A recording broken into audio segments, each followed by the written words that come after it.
Pemirsa, apa kabar Indonesia? Pagi hari ini kami buka dengan berita sejumlah bangunan usaha tempat makan siap saji di kawasan Fatmawati, Cilandak, Jakarta Selatan ludes terbakar pada Minggu malam. Hingga kini belum diketahui penyebab pasti pemicu kebakaran ini, namun diduga ini akibat korsleting listrik.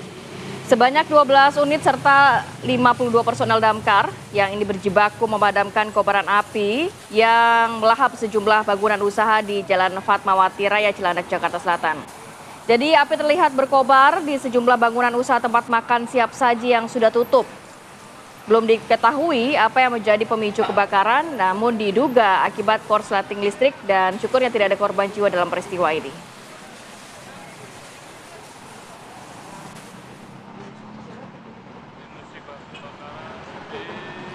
Kita bergeser ke informasi selanjutnya, pemirsa. Kebakaran hebat melanda sebuah kios pecel lele di Kampung Pabuaran Tengah, Desa Ciangsana, Kecamatan Gunung Putri, Kabupaten Bogor, Jawa Barat.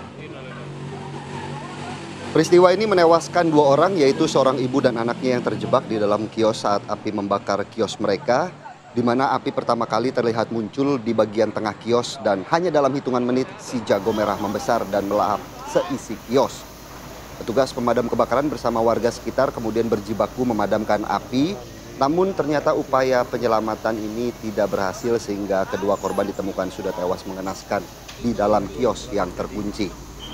Jenazah keduanya kemudian dievakuasi ke Rumah Sakit Polri Kramat Jati, Jakarta Timur untuk dilakukan otopsi. Untuk mengetahui penyebab kebakaran dan kematian kedua korban, tim Reskrim Polsek Gunung Putri masih melakukan penyelidikan.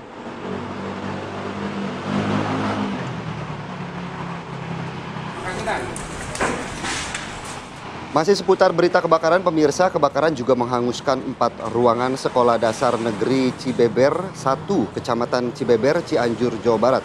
Api masih diduga ini akibat korsleting listrik seperti berita-berita sebelumnya. Inilah ada video rekaman amatir yang memperlihatkan api mulai menjalar ke beberapa bangunan sekolah dan juga menghanguskan 4 ruangan kelas sekaligus. Api baru mulai padam setelah lebih dari 3 jam. Yang membakar 4 ruangan, yakni ruangan perpustakaan, dapur, toilet, dan juga musola. Dari keterangan pihak sekolah, pemirsa, proses belajar mengajar sementara akan dilaksanakan di halaman sekolah. Tidak ada korban jiwa dalam peristiwa ini, namun kerugian ini ditaksir mencapai 750 juta rupiah.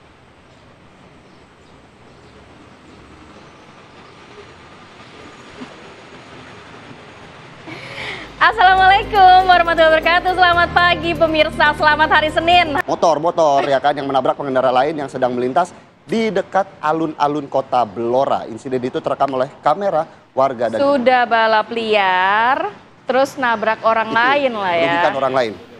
Inilah detik-detik pemirsa terjadinya tabrakan antara sekelompok pemuda yang sedang balapan liar dengan pengendara lain yang sedang melintas. Jadi rekaman ini juga viral di media sosial dan polisi ini bergerak cepat menangkap para pemuda yang menggelar balapan liar di tengah jalanan padat.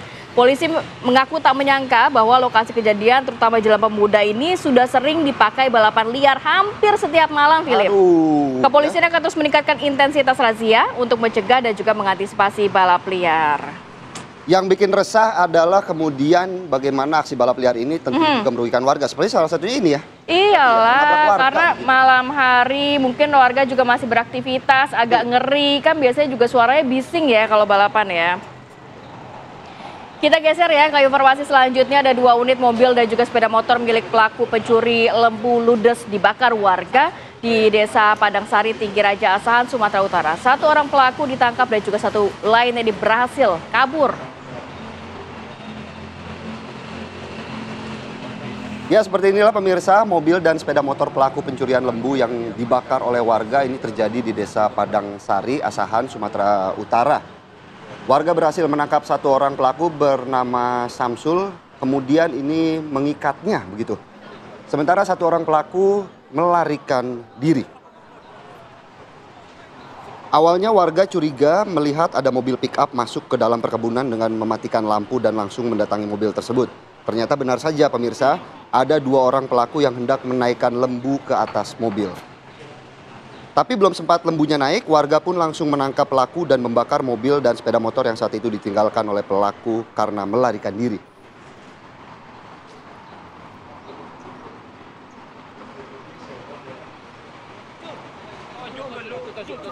Kita ke berita lainnya pemirsa, seorang kepala dusun di Bangkalan, Jawa Timur ini ditangkap oleh tim Sat Narkoba Polres Bangkalan lantaran menjual sabu dengan modus berjualan mainan anak-anak. MA tertangkap tangan pada saat mengantarkan pesanan sabu di pinggir jalan desa. Meski sempat berusaha mengelak dan juga membantah, tersangka akhirnya hanya bisa pasrah setelah petugas menemukan barang bukti berupa paketan sabu siap jual di dalam jok sepeda motornya. Dari hasil pemeriksaan, tersangka mengaku mengedarkan narkoba dengan cara berkeliling layaknya penjual obat atau pedagang mainan anak-anak. Sabu dijual dengan harga bervariasi mulai dari Rp100.000 hingga Rp300.000. Dan atas perbuatannya, tersangka terancam hukuman penjara maksimal 15 tahun.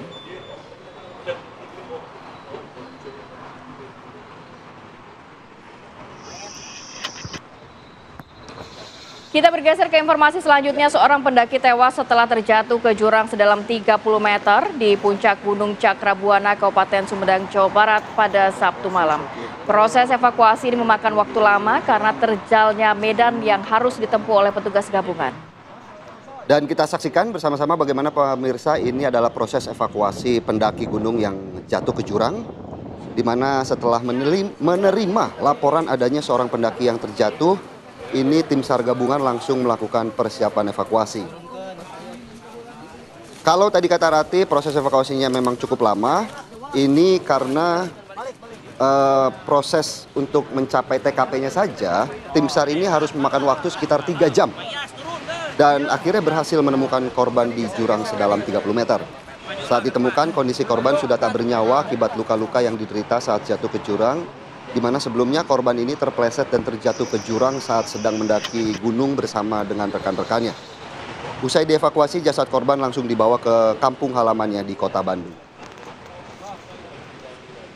Tentunya jika ingin healing, apalagi mendaki gunung ini tetap jaga kondisi, tetap jaga keselamatan, itu ada faktor paling penting. Ya, biasanya kalau mendaki gunung mungkin cari-cari tanggal yang long weekend gitu ya, kayak sama kemarin cuaca ya, long weekend cuaca. boleh. Kalau long weekend kan kita kerja dulu. Kemarin kemana Philip, long weekend? Alhamdulillah saya bekerja, ibadah, bagian dari ibadah ya. Bapak pemirsa juga. Saya nggak ditanya, saya kemana? Kemana? Saya sempat liburan lah, tipis-tipis. Kalau saya lihat damkar nih, nyemprot air ya, pada minapi. Betul. Tapi mungkin pemirsa juga banyak yang memantau arus lalu lintas karena memang sejumlah ruas jalan, terutama untuk jalan tol Cikampek ini dari arah Jakarta ke Bandung, Bandung ke Jakarta. Terlihat Bandung ke Jakarta itu mengalami kemacetan karena memang kebanyakan orang dari Bandung dan sekitarnya balik ke Jakarta.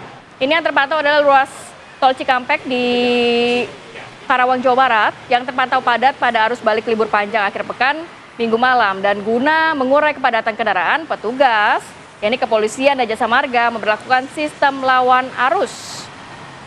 Harusnya Ratih ini juga kalau pulang ke rumah hitungannya keluar kota ya. Iya. Bekasi ya. Bekasi, betul. Kita sama-sama.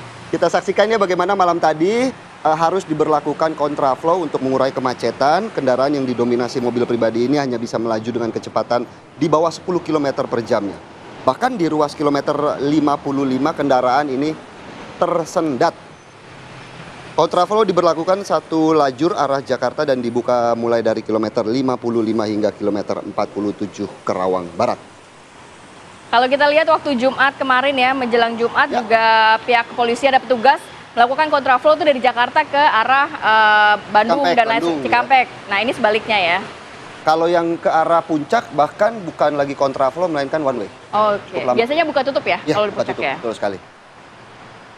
Ya, tadi udah kita lihat bagaimana berita lalu lintas, rasanya tidak afdol. Kalau nggak juga lihat bagaimana kondisi lalu lintas pada pagi hari ini, kami akan ajak Anda ini untuk menyapa Brigadir Sarah untuk mengetahui bagaimana kemudian kondisi jalanan Jakarta hari ini. Selamat pagi Brigadir Sarah, silakan dengan laporan Anda.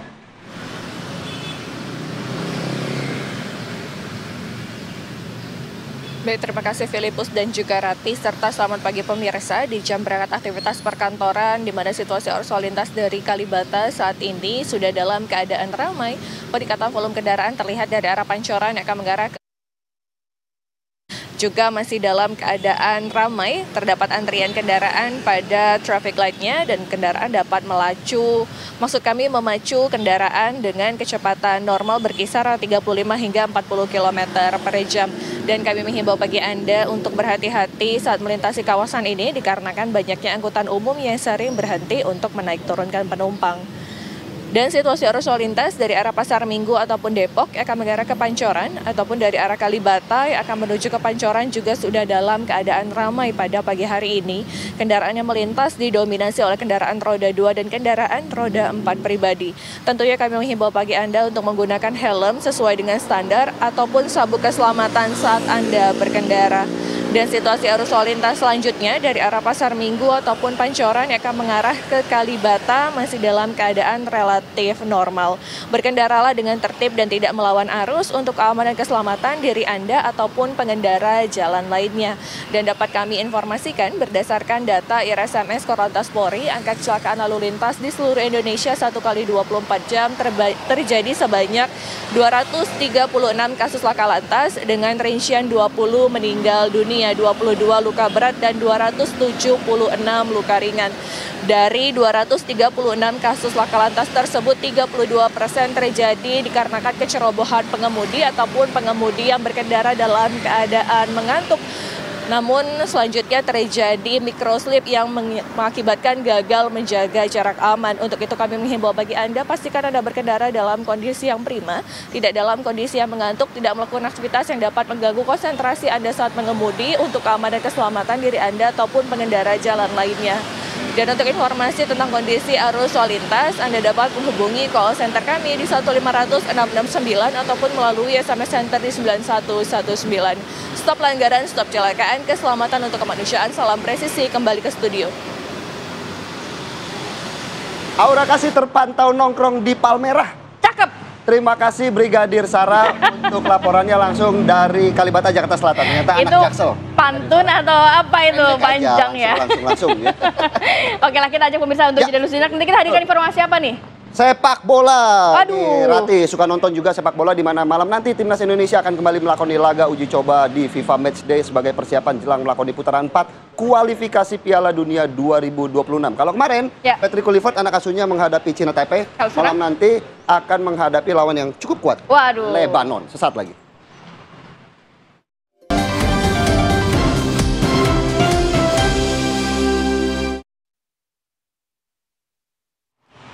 Terima kasih pemirsa, Anda masih setia bersama kami. Presiden Prabowo Subianto mengklaim program kerja yang telah dirancang oleh pemerintah telah terwujud dan dirasakan manfaatnya oleh warga. Presiden juga menegaskan program yang telah berjalan saat ini dibuat untuk kepentingan rakyat, bukanlah untuk kepentingan kelompok. Yang saya rancang sudah mulai kelihatan hasil nyata. Makan bergizi gratis sudah mencapai 25 juta penerima manfaat. Kita berharap sesuai rencana Desember akan sampai 82 juta. 82,9, kalaupun tidak Desember, saya percaya Januari akan sampai. Tapi kita tidak gerusa-gerusu, kita tidak usah terlalu memaksakan diri. Kita yakin dengan strategi yang sudah kita tempuh. Ternyata ekonomi di desa dan kecamatan berkembang dengan pesat. Nilai tukar petani meningkat cukup tajam. Penghasilan petani naik tentunya. Banyak sekali kemajuan yang kita capai. Ya memang ada narasi-narasi yang ingin mungkin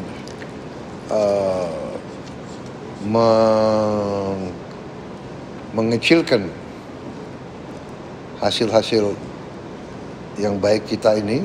Secara keseluruhan saya optimis, saya sangat berkeyakinan narasi oleh sementara pihak yang mau menimbulkan kesan seolah-olah rakyat marah dan sebagainya. Saya kira rakyat kita itu dewasa, rakyat kita itu memang banyak masih merasakan kekurangan. Itulah yang kita bersama-sama ingin atasi. Kita mengerti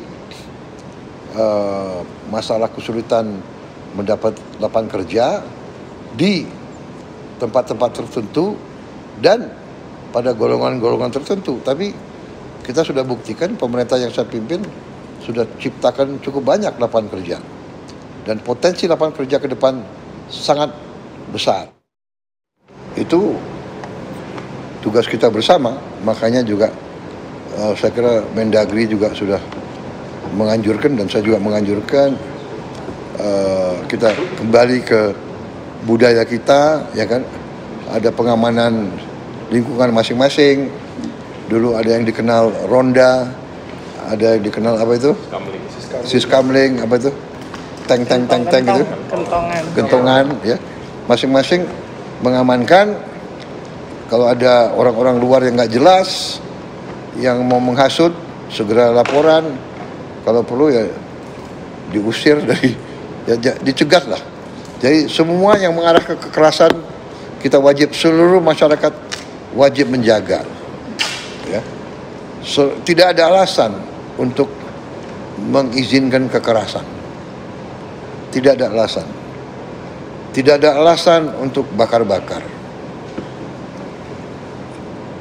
Tidak ada perjuangan demokrasi dengan membakar lembaga-lembaga demokrasi, yang gedung-gedung demokrasi yang dibangun dengan uang rakyat. Gedung-gedung DPR itu dibangun dengan uang rakyat yang setengah mati kita kumpulkan. Jadi pihak-pihak yang melakukan ini menurut saya memang tidak cinta tanah air, tidak cinta rakyat. Ngomong cinta rakyat, ingin mengadu domba rakyat dengan pemimpin dengan tujuan yang nggak jelas. Kalau ada saran, monggo kita atasi bersama.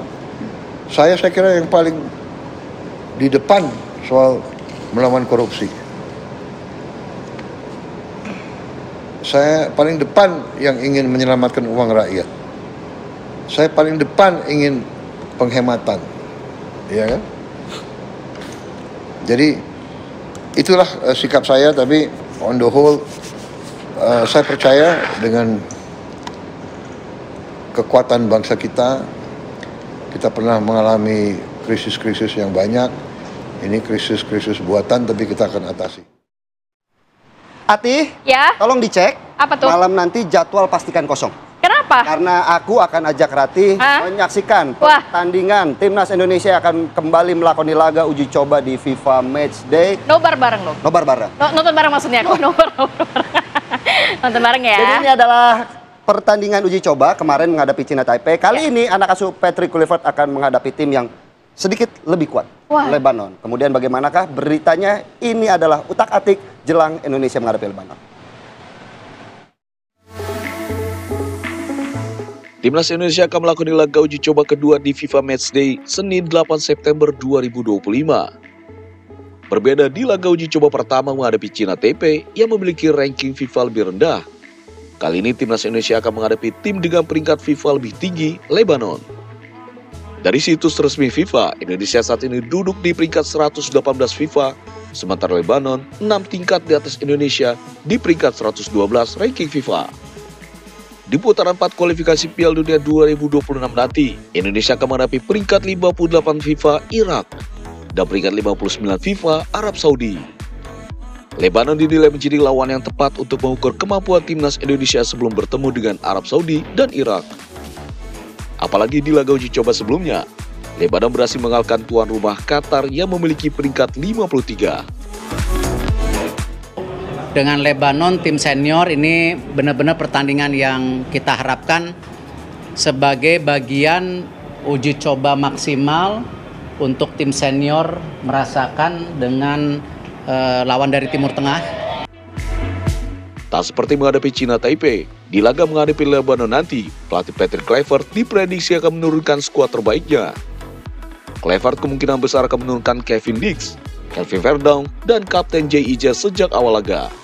Ketiganya termasuk daftar susunan pemain saat Indonesia menghadapi China Taipei. Sebelumnya, pelatih Patrick Kluivert juga mengaku akan kembali menggunakan skema 4-3-3 yang juga ia terapkan saat menghadapi China Taipei. Meski hanya berstatus laga uji coba, pelatih Patrick Kluivert kembali menargetkan hasil terbaik atas Lebanon. Pasalnya, selain untuk mengukur kemampuan, laga nanti juga berpotensi mendongkrak posisi Indonesia di peringkat FIFA. Kita doakan semoga Indonesia bisa membobol gawang Lebanon. Berapa nih prediksinya kira-kira nih? Prediksi sebenarnya menang nggak terlalu penting. Tapi 2-0, 1-0 nggak apa-apa. Yang penting seluruh pemain Indonesia jangan sampai ada yang cedera. Nah itu dia, cakep. Kasusnya oleh Romeni. Oh gitu ya. Jangan sampai ulang. Oke lah, kita akan ajak pemirsa untuk jeda sejenak. Nanti kita hadirkan informasi tim gabungan Polda Jawa Timur dan Satreskrim Polres Mojokerto berhasil membuka potongan kaki dan puluhan daging yang sudah membusuk di semak.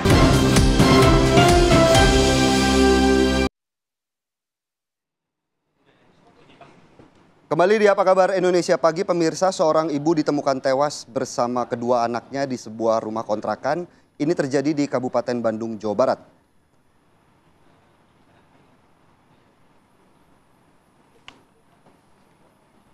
Ya, kita bergeser ke informasi selanjutnya pemirsa. Tim gabungan Polda Jawa Timur dan Satreskrim Polres Mojokerto berhasil mengungkap potongan kaki dan puluhan daging yang sudah membusuk di semak-semak kawasan Tahura Raden Surjo, Jalan Raya Pacet Cangar, Kota Batu.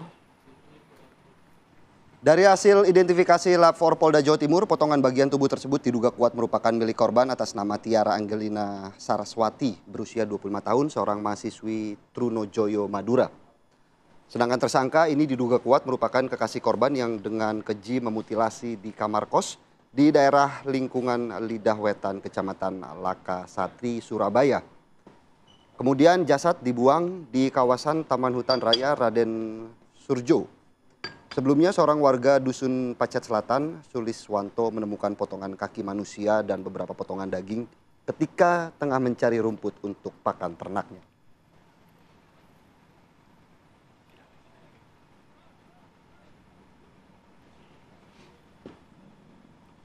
Sementara itu pemirsa, Polres Mojokerto melakukan olah tempat kejadian perkara terkait kasus penemuan jasad yang dimutilasi di kawasan hutan Pacet Mojokerto. Olah TKP dilakukan polisi di salah satu rumah kos di wilayah Surabaya pada Minggu sore setelah polisi berhasil menangkap seorang terduga pelaku.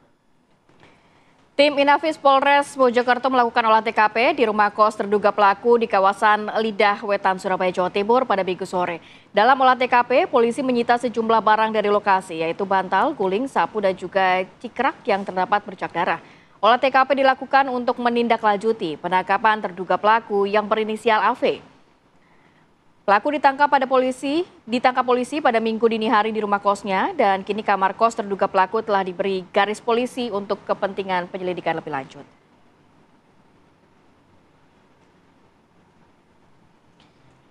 Baik, untuk mendalami hal ini kita akan langsung bergabung dengan AKBP Iram Kustarto, Kapolres Mojokerto. Selamat pagi, Assalamualaikum Pak Kapolres. Selamat pagi Pak Kapolres. Selamat pagi, Waalaikumsalam. Ya, Pak, sejauh ini bagaimana pengembangan dari pihak kepolisian? Apakah pelaku ini sudah diamankan oleh pihak kepolisian? Baik, terima kasih. Apa kabar Indonesia Pagi? Seluruh pemirsa Nusantara sebangsa dan setanah air, terkait dengan kejadian penemuan potongan tubuh manusia yang berada di wilayah Pacet, kami sampaikan sampai dengan saat ini syukur alhamdulillah tim bergerak cepat 1x24 jam bisa menemukan terduga pelaku yang melakukan perbuatan keji tersebut. Adapun korban saya sampaikan di sini adalah saudari almarhum inisial TAS yang sebenarnya status di TKP adalah pelajar namun dia sudah menyelesaikan studinya.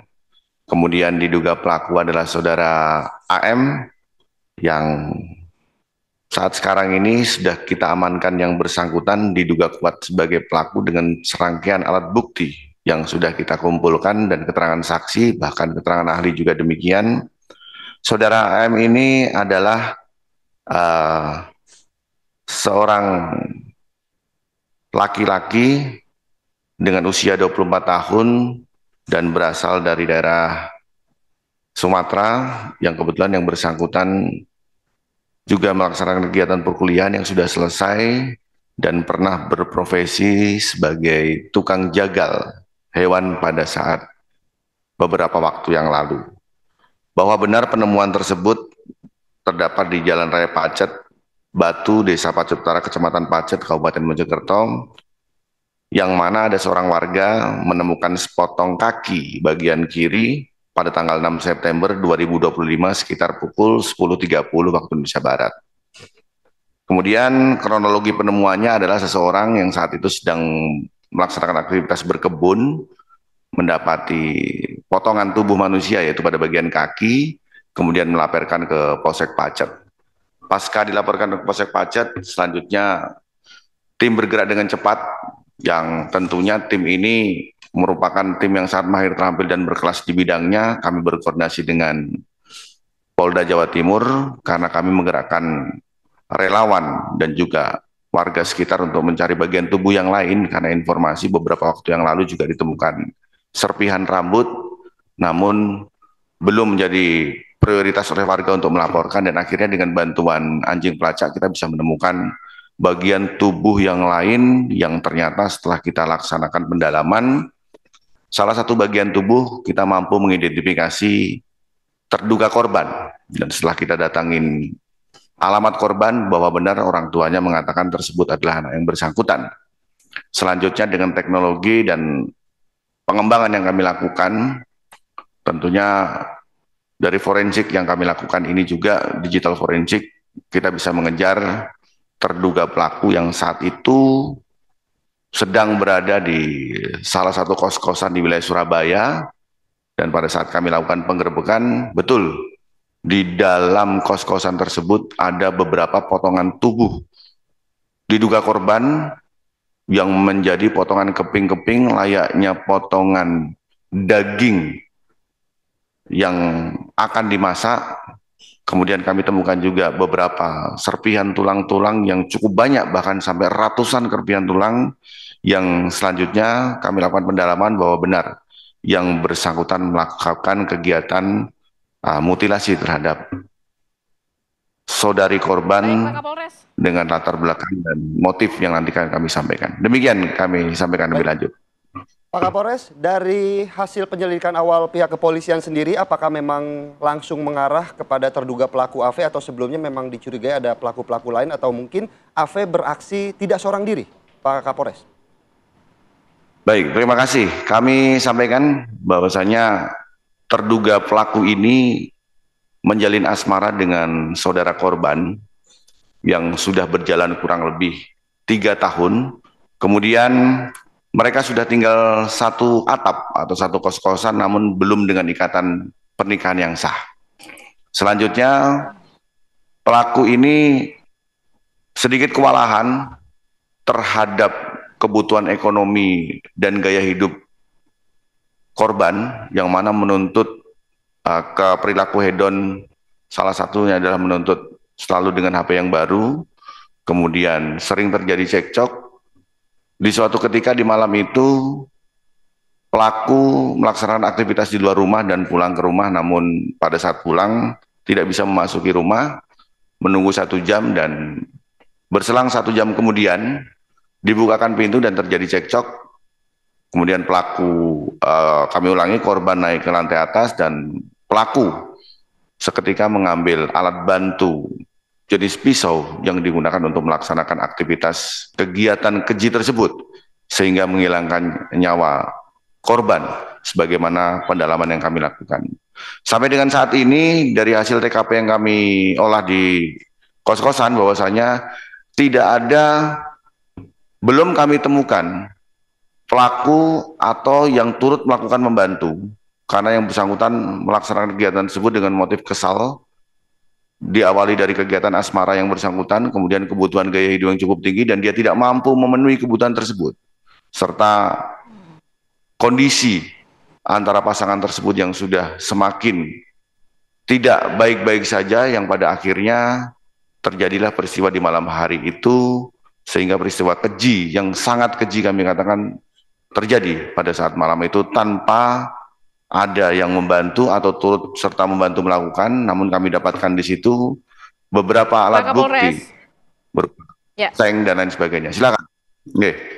Pak Kapolres, pelaku ini sadis, sudah membunuh dari pacarnya sendiri, kemudian memutilasi bahkan sampai puluhan potongan.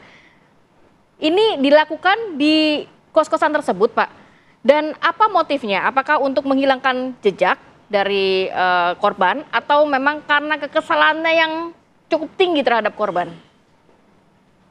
Oke, baik, terima kasih. Kami coba menjelaskan bahwasanya benar. Eksekusi dia lakukan di kos-kosan tersebut. Pada malam tersebut, dia naik ke lantai atas, membawa sebilah pisau, kemudian menusukkan pada bagian leher. Pada saat sudah ditusuk, seketika korban meninggal. Dan pasca korban meninggal, pelaku membawa ke kamar mandi dan melaksanakan kegiatan tersebut. Membelah-belah, mencabik-cabik, kemudian memotong, bahkan memisahkan antara tulang dan daging di kamar mandi. Kemudian korban menyisakan sebagian dia simpan. Pelaku menyisakan sebagian disimpan di lemari kos-kosannya dan bagian tubuh yang lain yang sudah dipotong dibuang di Pacet. Tentunya menjadi pertanyaan apa yang melatar belakangi melaksanakan pembuangan di wilayah Pacet, karena jurisprudensi kegiatan-kegiatan sebelumnya di Pacet itu sering menjadi tempat pembuangan mayat. Dan kami pastikan selama kami ada di Mojokerto, atas nama Yang Maha Kuasa, kita wakafkan sisa takdir kita di Mojokerto untuk selalu mengungkap siapapun dia pelaku yang kebetulan kami ungkap di daerah Pacet. Baik Pak Kapolres, mungkin terakhir pasal yang akan dikenakan kepada pelaku. Terima kasih. Tentunya terhadap apa yang dia lakukan, kami tidak hanya mempersangkakan terhadap 338, akan tetapi 340, karena pelaku sudah merencanakan pembunuhan tersebut. Dan bahkan dengan keji dia melaksanakan aksinya yang mengakibatkan hilangnya nyawa seorang wanita dengan inisial TAS tersebut. Kami mohon doanya, semoga kami bisa segera menyelesaikan pemberkasan terhadap perkara ini dan pelaku mendapatkan hukumannya yang setimpal. Demikian, terima kasih. Baik, kita doakan Pak Kapolres semoga Pacet tidak jadi daerah lagi yang seringkali membuang korban begitu. Membuang korban di situ. Terima kasih banyak Kapolres Mojokerto, AKBP Ihram Kustarto sudah berbagi informasi dan waktunya. Selamat beraktivitas kembali. Assalamualaikum. Terima kasih Pak Kapolres. Assalamualaikum. Baik, kita harus ajak pemirsa untuk jeda dulu sejenak. Nanti kita hadirkan informasi dan juga perbincangan. Salah satu poin tuntutan 17+8 yang disuarakan rakyat dalam 1 tahun adalah reformasi partai politik dan menguatkan pengawasan eksekutif. Nah, seperti apa? Kita akan bahas lengkap saat lagi, tetap bersama kami.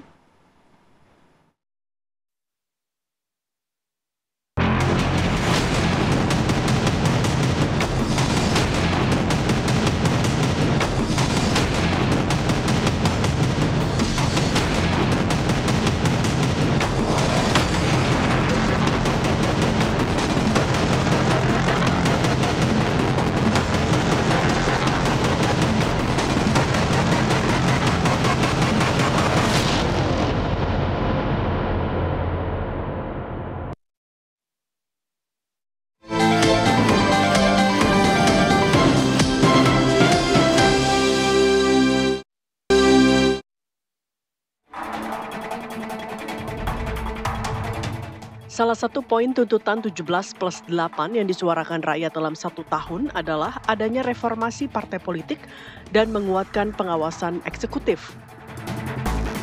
Menanggapi hal tersebut, pemerintah akan melakukan reformasi politik menyeluruh dengan melakukan perubahan undang-undang pemilu dan undang-undang partai politik.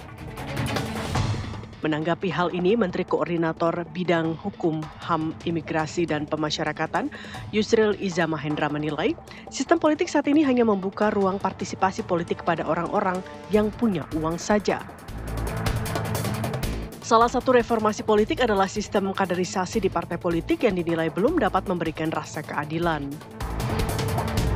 Lantas, apakah revisi Undang-Undang Partai Politik dan Undang-Undang Pemilu akan dilakukan secara serius, serta melibatkan semua pemangku kepentingan agar berorientasi pada lahirnya sistem politik yang sehat?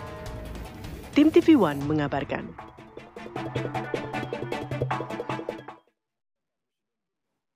masa pemerintahan beliau menegaskan bahwa kita perlu melakukan reformasi politik yang seluas-luasnya supaya partisipasi politik itu terbuka bagi siapa saja dan tidak hanya orang-orang yang punya uang, tidak saja mereka yang selebriti, artis yang menjadi politisi, tapi harus membuka kesempatan pada semua. Nah, sistem sekarang ini membuat orang yang berbakat politik tidak bisa tampil ke permukaan, maka diisi oleh para selebriti, diisi oleh artis, dan kita lihat ada kritik terhadap kualitas anggota DPR sekarang ini. Menjawab tuntutan 17+8 yang kemarin di-PR-kan untuk para pemimpin legislatif kita, Ya. kemarin juga Sufmi Dasko sudah memberikan 6 poin yang tentunya DPR akan melaksanakannya dalam waktu dekat. Betul. Tetapi yang menjadi pertanyaan adalah bagaimana kemudian jangka panjangnya. Apakah Itu reformasi politik juga perlu dikumandangkan oleh Ibu Puan Maharani untuk kembali meyakinkan masyarakat bahwa ini loh ada perubahan politik di sistem kita. Oke, kita akan membahas hal ini dengan narasumber yang sudah hadir di studio. Di samping saya sudah ada Prof. Lely. Selamat pagi, Assalamualaikum. Rati dan Philip. Assalamualaikum. Prof. Lely Ariana, pakar komunikasi politik dan juga pernah menjadi staf khusus Ketua DPR RI periode 2018. Ketua MPR RI 2018-2019 ya Prof ya? 2009-2012. Oke, dan juga sudah ada Mas Adi Praitno, analis politik UIN Jakarta. Selamat pagi Mas Adi. Selamat pagi Rati. Mas Adi. Selamat pagi. Dan kemudian juga sudah ada Bang Andreas Hugo Pariera, Wakil Ketua Komisi 8 fraksi PDIP. Selamat pagi Bang Andreas. Selamat pagi Bang Andreas. Selamat pagi Mas Philip, Mbak Rati. Selamat Kita pagi, patut Prof. Lely, Mas mengapresiasi Adi. DPR RI sudah mengambil langkah untuk reformasi DPR secara komprehensif. Selain juga Ketua DPR RI Puan Maharani, juga kabarnya sudah bertemu fraksi-fraksi yang dari DPR. Sejauh ini bagaimana Bang progresnya? Langkah konkretnya yang kita tunggu seperti apa?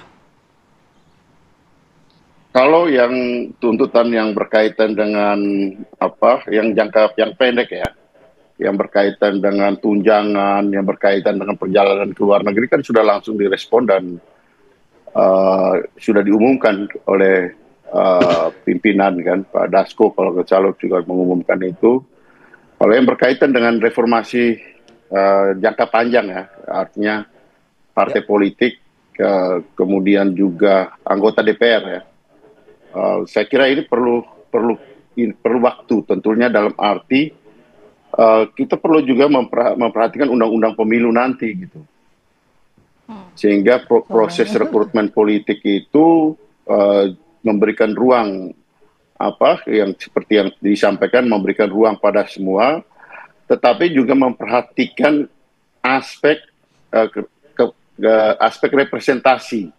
Nah ini penting karena selama ini sistem pemilu kita itu lebih mengedepankan aspek keterpilihan daripada keterwakilan. Di situ saya kira perlu perubahan daripada sistem pemilihan umum kita. Karena itu sebenarnya sudah lama, dan kalau di PDI Perjuangan kami sudah lama melihat itu, sehingga misalnya kami pernah atau di beberapa di periode sebelumnya kita mengusulkan ya kalau seperti ini kita kembali kepada sistem proporsional tertutup, tapi ya yang mengusulkan itu kan cuma PDI Perjuangan. Bang Andreas, berarti sejauh ini juga akan kembali dibahas ya terkait, kita tahu bahwa RUU Pemilu ini kan juga masuk dari prolegnas prioritas 2025. Tapi nampaknya belum ada gerakan yang signifikan begitu yang terlihat oleh rakyat, Bang. Ya itu nanti yang itu inisiatif dari DPR atau inisiatif dari pemerintah. Kalau inisiatif dari pemerintah kita tunggu draftnya dari pemerintah nanti. Kalau menurut Bang Andreas sendiri Bang, kalau terkait dengan undang-undang ataupun aturan dari sistem pemilu kita, PR-nya ada di mana sih Bang sebenarnya yang perlu diperbaiki begitu? Itu tadi yang saya sampaikan tadi. Menurut saya, poin yang saya perhatikan yang selama ini terjadi, yang tadi Prof. Yusril juga sampaikan, kenapa yang terpilih itu ya mereka yang kemudian tidak mewakili gitu. Kenapa? Karena memang sistem ini mengedepankan keterpilihan gitu. Orang dipilih gitu. Okay. Dipilih itu kenapa? Karena popularitas, hanya karena juga money politics, hanya hal-hal yang kemudian setelah terpilih itu belum tentu orang itu mewakili gitu. Nah, ini yang saya kira ya menurut saya ini salah satu problem pokok yang ada di dalam sistem pemilihan umum kita gitu, terutama untuk pemilihan umum pemilihan legislatif. Sehingga merubah ini ya menurut saya kita punya opsi ya misalnya sekarang kalau melihat anggota DPR, melihat ini merasa tidak mewakili, orang menyalahkan partai politik gitu kan. Dan arti partai politik tidak menyediakan kadernya. Saya kira partai politik dan ya kalau di PDI Perjuangan kita juga menyiapkan kader yang benar-benar kita siapkan untuk ya mereka siap untuk ada di lembaga-lembaga perwakilan. Persoalannya ketika masuk ke dalam ketika pemilu legislatif ya belum tentu itu terpilih, yang bagus itu belum tentu terpilih. Kenapa? Karena ya itu tadi sistem kita mengedepankan popularity vote, bukan keterwakilan. Bukan soal representasi itu ya kita omong di teori ini gitu, tapi praktek di lapangan ya kita bisa lihat misalnya ya ketika lembaga-lembaga survei membuat survei menjelang pemilu, ya kedikenalan keterpilihan yang jadi faktor utama. Gitu. Jadi soal dikenal dan dipilih itu menjadi pintu masuk untuk orang kemudian menjadi anggota DPR. Baik. Jadi kalau dari sisi Prof. Lely, kalau dari sisi Bang Andreas sendiri sebagai anggota DPR juga merasakan nih ini bukan keterwakilan tapi keterpilihan. Kalau kita berbicara mau memperbaiki sistem demokrasi kita, hulunya ini kan pemilu. Jadi RUU pemilu ini memang harus didorong terus. Apakah memang saat ini Prof. Lely yang juga pernah menjadi staf khusus dari staf ahli Dewan kita, apa sih yang menjadi permasalahan yang memang krusial yang harus segera diubah? Berbicara mengenai sistem demokrasi khususnya untuk DPR. Ya, pertama memang saya bersyukur ya mengamati perjalanan bangsa ini termasuk bagaimana kiprah politisinya. Sehingga setahun setelah saya menjadi staf ahli Ketua MPR, saya menerbitkan sebuah buku judulnya Komunikasi Politik, Politisi, dan Pencitraan di Panggung Politik. Nah, yang intinya sebenarnya kan penelitian saya itu dimulai setelah reformasi itu sebenarnya, ya Philip dan Rati. Jadi setelah reformasi kan waktu itu yang hadir di DPR tuh dari beragam orang yang masuk kan.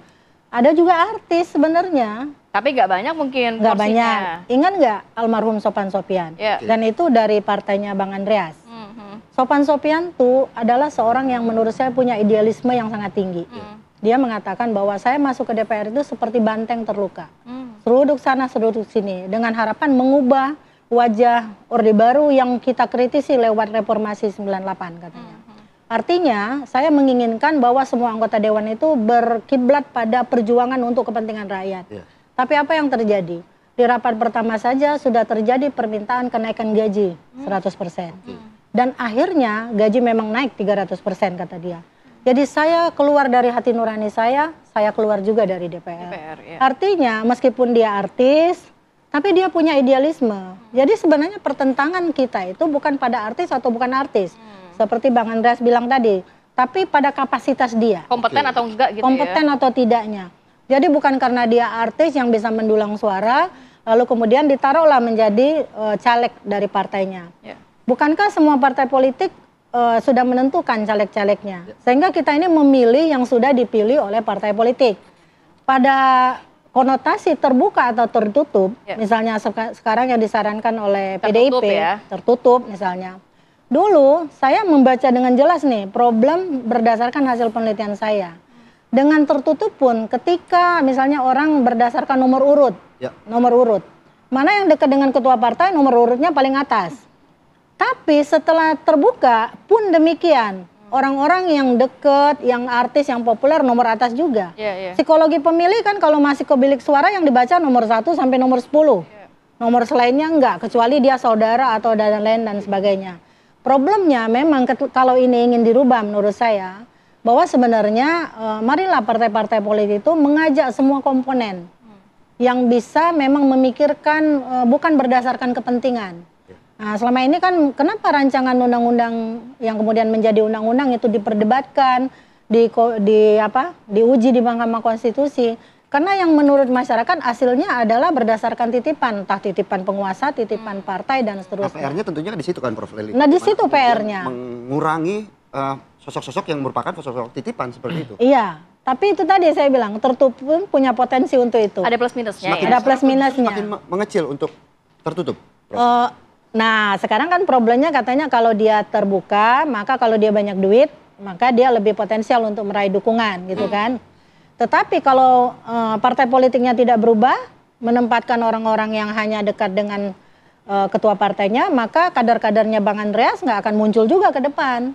Nah makanya saya bilang ini perlu benar-benar harus dibicarakan, nggak bisa, makanya dibilang tadi jangka panjang. Iya. Menjelang kita pemilu ke depan. Prof, nanti juga mungkin bisa didalami, jika undang-undang pemilu ini atau RUU ini nantinya direvisi, apakah memang benar-benar bisa mencapai perbaikan yang nyata? Tepat sasaran. Tepat sasaran atau enggak? Tapi kalau nggak direvisi, implikasinya apa? Nanti mungkin bisa didalami ya. Kita jeda dulu, kita akan sambung lagi sesaat lagi, tetap bersama kami.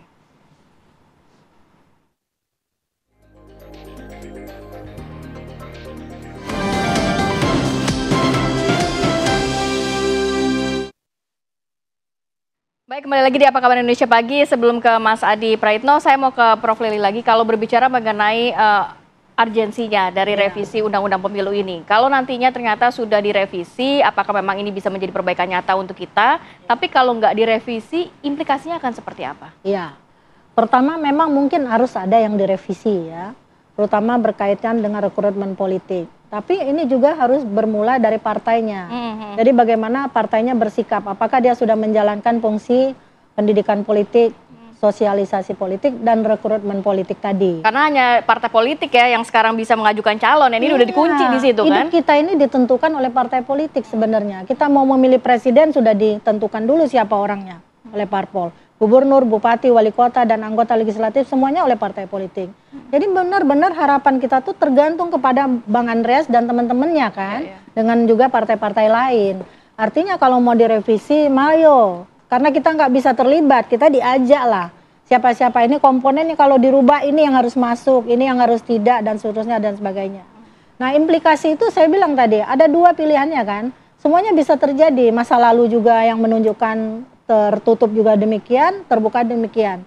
Pada saat tertutup, itu seorang teman yang kemudian menjadi politisi, tapi dia hanya bisa PAW, karena katanya ketua partaiku menempatkan temennya yang sama-sama mewah di Jakarta, sama-sama pengusaha di Jakarta untuk dapilnya saya, sehingga dia yang terpilih. Tapi saya kan rakyat di daerah saya juga menuntut, karena saya mewakili daerah saya, akhirnya dia di PAW. Artinya ada problem kan, itu baru satu yang ngomong. Ada 2, 3, 4 orang dan 5, itu hasil penelitian yang nggak bisa diganggu-gugat karena sudah saya pertahankan. Artinya apa? Dengan segala kemampuan yang mereka miliki, marilah berpikir nih, kalau Bang Andreas saya yakin makanya dia bertahan, karena rakyat tahu kan bahwa dia bisa mewakili. Bagi-bagi mereka yang tidak mewakili, bukan problem artis atau tidak, ada juga Rieke Diah Pitaloka yang kebetulan juga PDIP, bagus, ada Nurul Arifin, bagus gitu kan. Artinya memang orang-orangnya yang berdasarkan kapasitas tertentu yang memang layak untuk dilakukan pemilihan itu oleh kita. Oke Prof, saya mau langsung ke Mas Adi. Mas Adi, apakah memang revisi Undang-Undang Pemilu menjadi tonggak dasar reformasi politik kita saat ini? Ya saya kira revisi Undang-Undang Pemilu itu bukan seperti tongkat Nabi Musa yang bisa diharapkan membelah lautan ya sesuai dengan harapan. Tapi cara untuk memperbaiki kualitas pemilu, salah satunya revisi Undang-Undang Pemilu ya. Misalnya soal syarat untuk menjadi caleg itu jangan lagi hanya sebatas SMA dan sederajat dong, minimal S1 ataupun TOEFL-nya minimal 500. Kenapa? Karena kita tahu anggota dewan itu kan suka kunker, studi banding keluar. Kan nggak mungkin kalau ke luar negeri harus diterjemahkan oleh orang yang lain.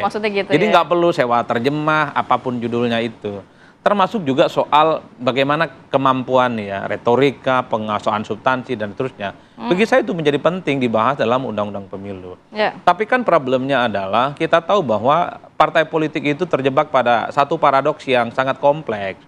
Satu sisi tentu semua partai politik hakul yakin caleg-caleg yang mau dimajukan adalah mereka yang punya kapasitas, punya kompetensi, punya rekam jejak, TOEFL-nya bagus, kemudian dia tidak akan melakukan tindakan korupsi, statement-statementnya tidak akan melukai perasaan rakyat, dan terus pasti itu akan dicari. Problemnya adalah mencari profil caleg yang sempurna semacam itu nggak ada. Mungkin caleg yang dimiliki oleh kader-kader partai itu di atas rata-rata, hebat, bagus. Tapi ketika disodorkan ke publik, dia tidak dikenal, nggak bakal dipilih. Caleg akan ditarik oleh partai politik. Karena at the end yang dicari oleh partai politik itu adalah dia nambah kursi, dia menang, dan kemudian terpilih jadi anggota dewan. Untuk apa sorongkan caleg yang populer? Untuk apa sorongkan caleg yang dia punya integritas kalau nggak terpilih? Inilah yang kemudian dalam realitas politiknya banyak sekali partai politik yang memang yang diprioritaskan adalah mereka yang bisa dipastikan menang dan nambah suara. Nggak peduli rekam jejak, nggak peduli sekolahnya sampai profesor, sampai doktor. Yang penting bisa dipilih yang penting gitu. kepilih. Nah, itulah yang saya kira bisa tidak dirumuskan dalam sebuah undang-undang. Saya kira rumit. Undang-undang itu hanya membahas terkait hal administratif. Misalnya bagaimana politik uang tidak boleh. Bagaimana syarat caleg itu tidak lagi misalnya hanya sebatas SMA. Sebatas itu saja. Nah, ada semacam kontrak politik, kesepakatan antar partai bisa tidak dibuat. Ayolah semua partai politik itu berkomitmen calegnya itu adalah yang memang berkemampuan di atas rata-rata, terutama integritasnya. Sekalipun ada peluang untuk melakukan tindakan aneh-aneh seperti korupsi dan nyerong-nyerong, tapi dia tidak melakukan itu. Bisa tidak semua partai itu berkompromi? Problemnya adalah kalau ada satu partai berkomitmen bahwa caleg yang diusung adalah sesuai dengan kriteria ideal, tapi kalau partai yang lain nggak begitu, yang diusung adalah orang populer, orang punya duit, adalah pemilik modal, kan jadi repot urusannya. Ini kan komitmen partai pada akhirnya. Itu yang juga menjadi pertanyaan kita semua. Kita pengen reformasi DPR ini memang secara komprehensif begitu ya. Tidak hanya siapa yang bisa mewakili kita dan juga bisa empati kepada kita. Nah, ini kan tadi mungkin oke lah syaratnya harus S1, kemudian TOEFL-nya 500 itu secara pendidikan, tapi kita juga pengen dong yang mewakili kita ini punya empati kepada rakyat. Harus seperti apa yang kayak? Kalau mau harus dibuat aturan bahwa setiap anggota dewan itu minimal setiap bulan sekali turun ke dapilnya. Itu wajib hukumnya. Kan kita tahu ada mekanisme semacam reses. Ada juga kundapil. Bagaimana anggota dewan Tapi setiap reses kayaknya ke dapil juga sih, Mas. Problemnya adalah ini yang perlu diaudit, ini perlu dicek juga, betul nggak resesnya sesuai dengan harapan. Jangan-jangan reses itu 20 titik yang harus bertemu dengan masyarakat cuma sekali, tapi yang dilaporkan 2 kali, misalnya. Oleh karena itu, saya termasuk yang mendorong sebenarnya kalau ada mekanisme, entah di Undang-Undang MD3 ataukah di Undang-Undang Pemilu, bahwa anggota dewan setiap akhir bulan wajib hukumnya seminggu misalnya dia melakukan penetrasi dan bekerja sama dengan basis konstituen yang dipilihnya. Nah, pada level rekrutmen caleg ada yang disebut dengan istilah lokalisasi caleg, bagi saya penting. Artinya apa? Bahwa caleg yang diusung itu sebisa mungkin orang lokal, penduduk setempat, jangan seperti yang sudah-sudah. Saya orang Madura, tapi yang nyalek itu dari mana-mana. Dia nggak ngerti bagaimana anatomi dan struktur kesulitan orang Madura. Kita ini bukan anti orang daerah ya, tidak sesuai dengan misalnya putra daerah. Bukan, tapi memang harus kita akui, kalau orang Jawa, dapilnya di Jawa, saya hakul yakin dia relatif akan memahami bagaimana persoalan yang ada. Begitupun kalau dia calegnya di Jakarta, mencalonkan diri dari Jakarta, relatif agak paham dong. Tidak perlu dia misalnya beradaptasi dan belajar dari nol lagi bagaimana cara memahami persoalan-persoalan di bawah. Artinya kedekatan dengan rakyat juga sangat penting. Saya orang Madura, Mas. Kalau dapil saya Madura, lubang semut sama semutnya berapapun saya paham. Tapi belum tentu orang lain bisa melakukan itu. Kalaupun toh dia kunker, kalaupun toh dia turun ke dapil, dia ada perasaan happy karena dia semacam pulang kampung.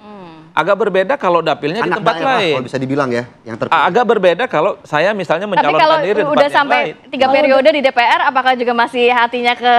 Nah, termasuk. Banyak yang sampai 3 periode. Kita langsung tanyakan. Ini bukan anti apa namanya ya, orang di tempat yang lain tidak. Tapi kan kita tahu bahwa biasanya orang-orang daerah itu relatif lebih memahami bagaimana karakternya. Kan perlu juga untuk dipikirkan sebagai upaya untuk mencari solusi terbaik kan, supaya anggota dewan itu betul-betul mewakili rakyatnya. Kan banyak sekali, Mas. Ada anggota dewan, dia terpilih tapi nggak pernah kampanye, kok di dapilnya kan banyak sekali. Ini yang saya kira satu persatu harus dibenahi terkait dengan hal ini. All in agak rumit, tapi bagi saya protes dan demonstrasi belakangan adalah momentum bagaimana mencari caleg-caleg dan anggota dewan yang baik. Bagi saya kuncinya di partai politik sih, Mas. Kuncinya di partai politik. Saya mau ke Bang Andreas. Sekarang Bang Andreas, memang revisi undang-undang dinilai perlu, undang-undang pemilu begitu ya perlu, tetapi ternyata yang lebih penting adalah bagaimana kemudian mereka yang telah terpilih ini kemudian bisa menunjukkan empati, bisa menunjukkan kedekatannya dengan rakyatnya seperti itu. Bang Andreas, mungkin tanggapannya seperti apa?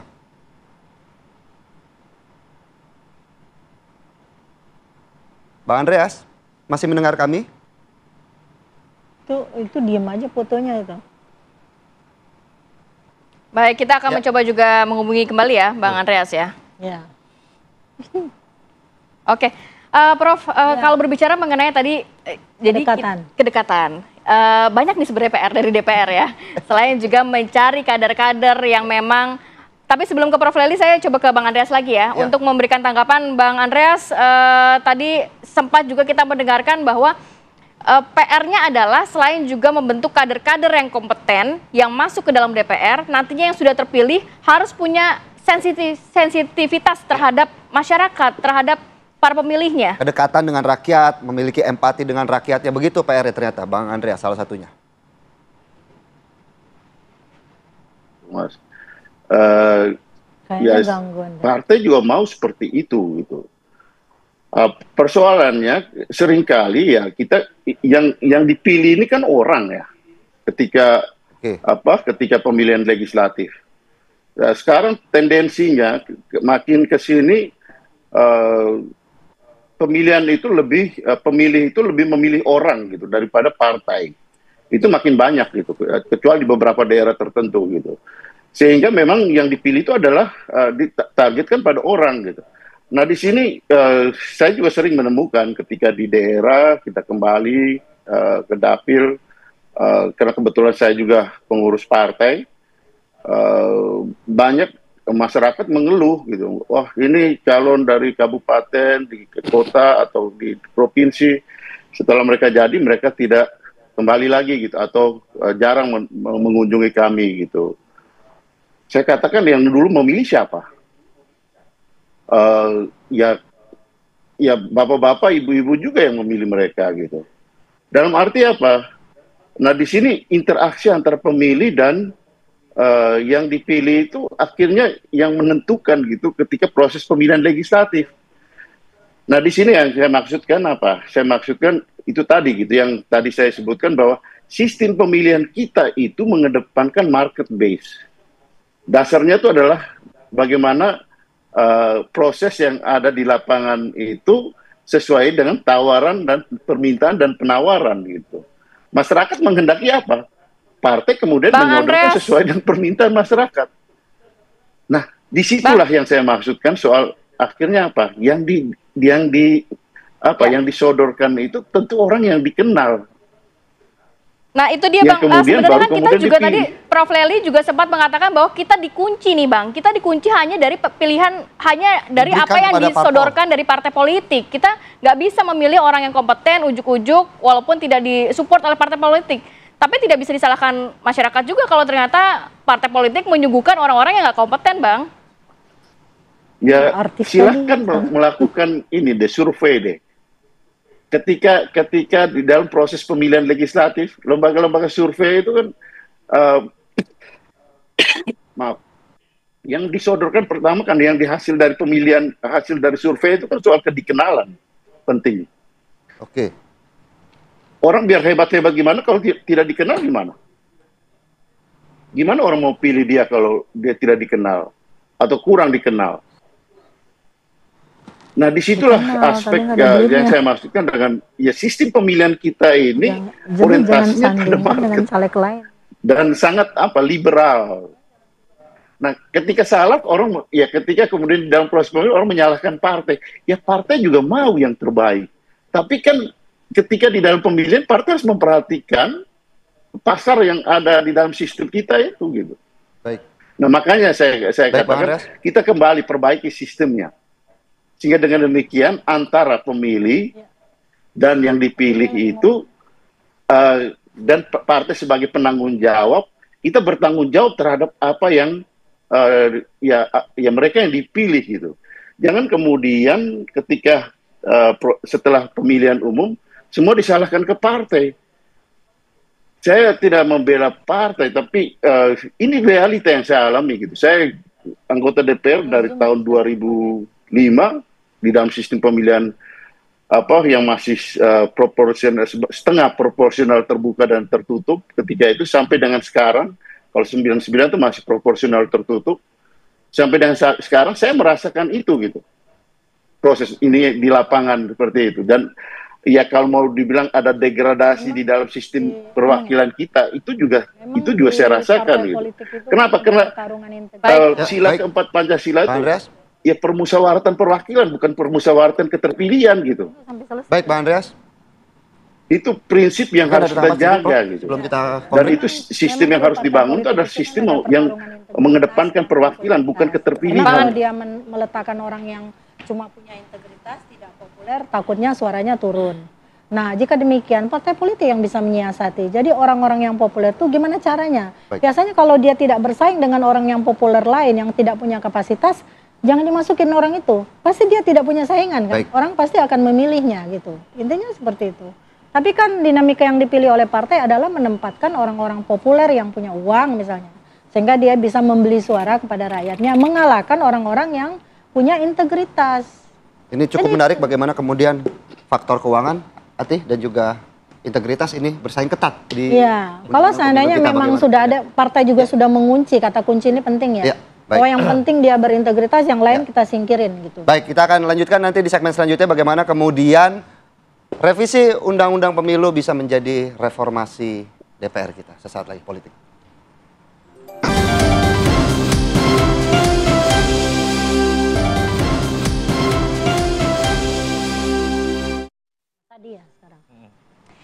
Ya, kembali lagi di Apa Kabar Indonesia Pagi. Prof, kalau mendengar pernyataan dari Bang Andreas, ini sebenarnya jadi kesannya kayak rakyat yang salah memilih orang gitu ya. Salah memilih orang. Pilih pusing siapa nih ya kan? Kan tadi alasannya sudah saya bilang, seandainya mau sistem terbuka atau sistem tertutup, yang penting caleg yang mereka pilih itu yang sudah mereka tentukan dulu kapasitasnya, kapabilitasnya, integritasnya, bukan isi tasnya. Artinya kalau mereka mengutamakan isi tas, maka disandingkan dengan yang punya 3 tas lain, maka mereka tidak akan berfungsi. Tapi sebenarnya kalau berbicara mengenai DPR ini sudah cukup lama ya, sudah berlangsung dari puluhan tahun yang lalu ya dengan kondisi seperti ini ya. Saya sempat membaca pernyataan Angelina Sondah yang mengatakan DPR era saya ini dirty, sangat kotor. Ya.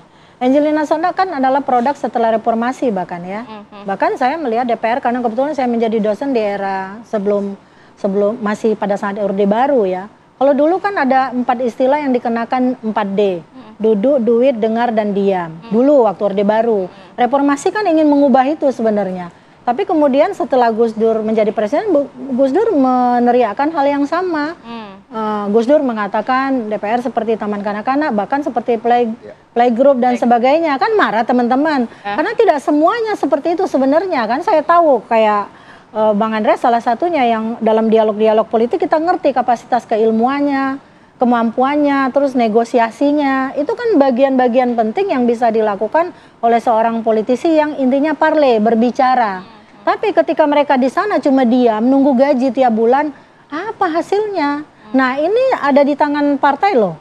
Mereka bisa memilih kader-kadernya yang lebih potensial untuk dimasukkan yang punya jembatan dengan rakyat. Nah, itu dia tadi dinyatakan kadernya kader yang memang dikenal aja.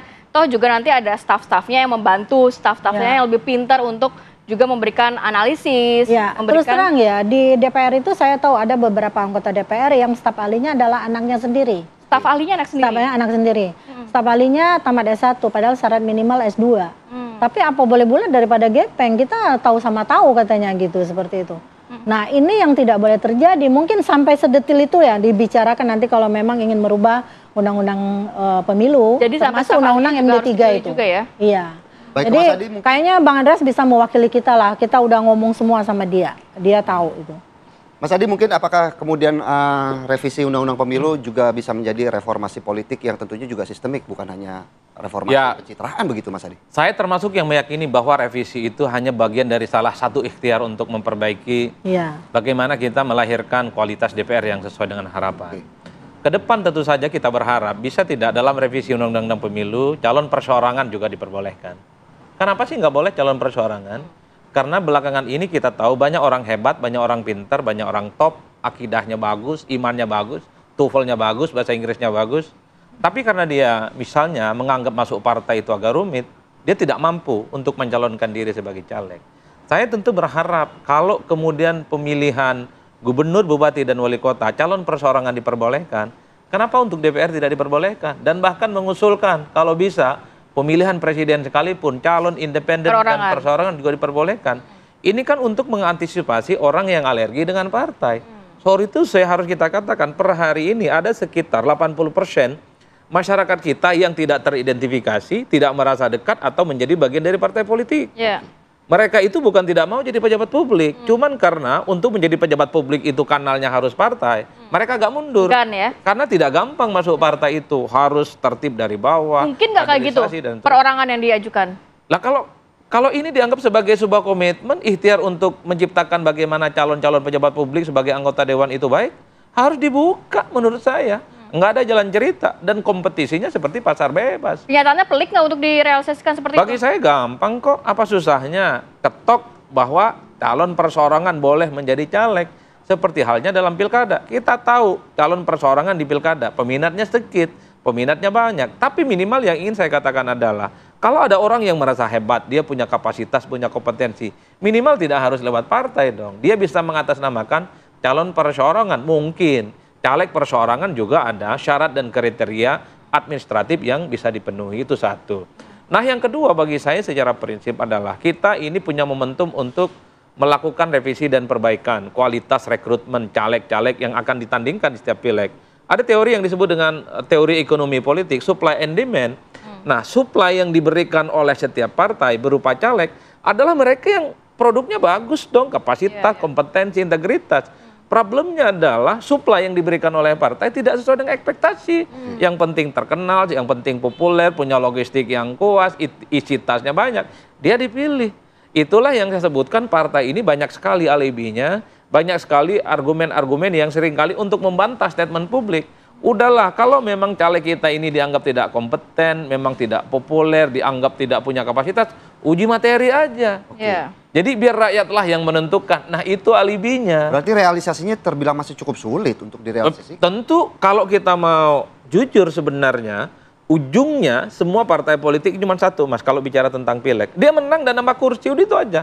Nggak peduli itu calegnya TOEFL-nya 500, nggak peduli dia S1, nggak peduli kanan kiri. Yang penting dia menang dan menang. Untuk apa punya kapasitas dan kompetensi? Untuk apa usung profesor kalau kalah dan nggak nambah suara? Karena pertarungan politik itu yang dihitung adalah di ujung pertarungan. Bukan soal tepuk tangan, weh ini calegnya mantap loh. Ini adalah orang-orang yang kemudian dia dinilai punya integritas loh. Kalau dia dicalegkan lalu kalah, nggak bisa. Karena bergen dan kekuatan politik yang dihitung, salah satunya adalah seberapa kuat dia punya kekuatan politik di parlemen. Kursinya bertambah atau tidak, berkurang atau tidak. Itulah yang kemudian per hari ini kalau mau jujur, partai politik itu ya sangat dilematis, between rock and hard place. Apa yang terjadi? Satu sisi memang saya termasuk yang meyakini partai politik mau dong calegnya yang terbaik sesuai dengan harapan rakyat.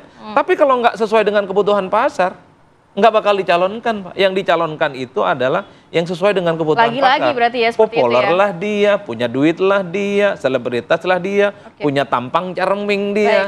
Dan udah itu saja kuncinya. Kan sederhana itu saja. Nah inilah yang saya kira bisa tidak kita mencoba mendiagnosa dari semua problem dari partai politik dan keinginan menang, itu kemudian lahirlah caleg-caleg yang terbaik. Kan kira-kira begitu. Baik, Bang Andreas. Kalau melihat masukannya banyak nih untuk DPR RI ini, mungkin tidak hanya revisi Undang-Undang Pemilu, revisi Undang-Undang MD3, juga banyak lagi PR lainnya. Tanggapan Anda seperti apa, Bang?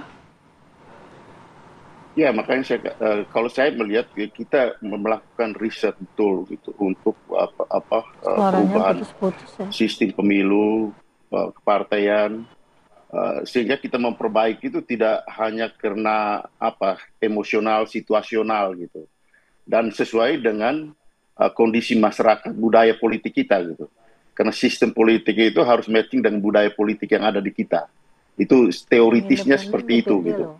Nah dengan demikian yang kita hasilkan itu yang terbaik. Misalnya sekarang ya kita pernah juga mengalami mempunyai sistem di mana pemilihan langsung orang itu pemilu tahun 55 itu ada memungkinkan orang memilih perorangan, perwakilan perorangan. Atau sekarang sebenarnya di DPD itu memilih orang gitu, bukan memilih partai, itu di Dewan Perwakilan Daerah.